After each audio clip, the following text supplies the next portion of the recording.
ডিজাইনের এই তাজমহলের নকশা করেছেন উস্তাদ আহমেদ লাহোরী। সঙ্গে ছিলেন আব্দুল করিম মামুর খান এবং মাকরামাত খান, যারা সে সময়ের সবচেয়ে পারদর্শী ও উচ্চ পর্যায়ের স্থপতি ও প্রকৌশলী ছিলেন। আর তাজমহলটির ক্যালিওগ্রাফি করেন সে সময়ের বিখ্যাত ক্যালিওগ্রাফার আব্দুল হক, যার প্রশংসনীয় ক্যালিওগ্রাফি দেখে শাহজাহান নিজেই তাকে আমানত খান উপাধিতে ভূষিত করেছিলেন।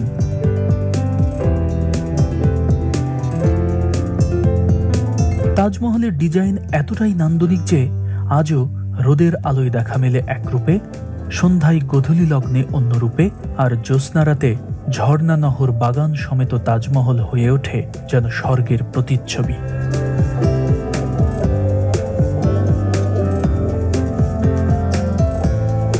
এইটা এত সুন্দর, এটা আসলে ভাষায় প্রকাশ করার মতো নয়, এবং এটি এত বিশাল সেটিও প্রকাশ করার মতো নয়, ক্যামেরা দিয়ে বোঝানো অসম্ভব।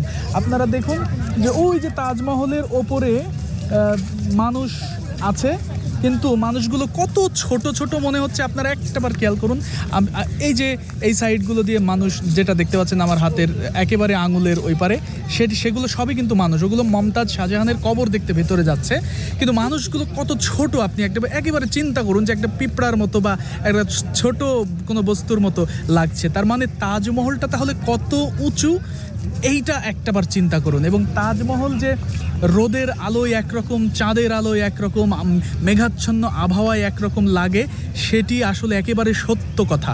এই যে এখন আকাশে রোদ নেই, একটু মেঘাচ্ছন্ন পরিবেশ তৈরি হয়েছে এখন, কিন্তু তাজমহলের রূপ কিন্তু মেঘাচ্ছন্ন নয়।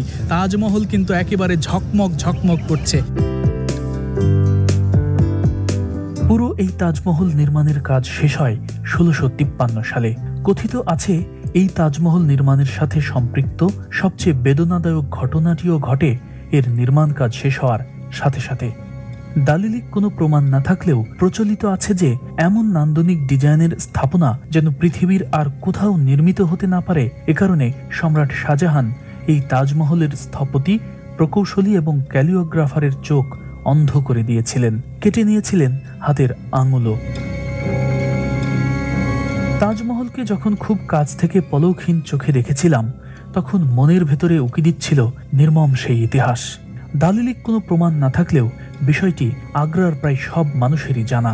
বিষয়টি কতটা সত্য বা আদৌ সত্য কিনা তা আমি একজন গাইডকে জিজ্ঞাসা করেছিলাম। হ্যাঁ, এটা সত্য কথা।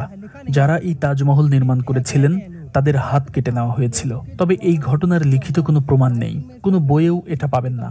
তবে এর বিনিময়ে তাদের এত পরিমাণে সম্পদ দেওয়া হয়েছিল যে তারা 7 পুরুষ বসে থেকে খেলেও ফুরাবে না।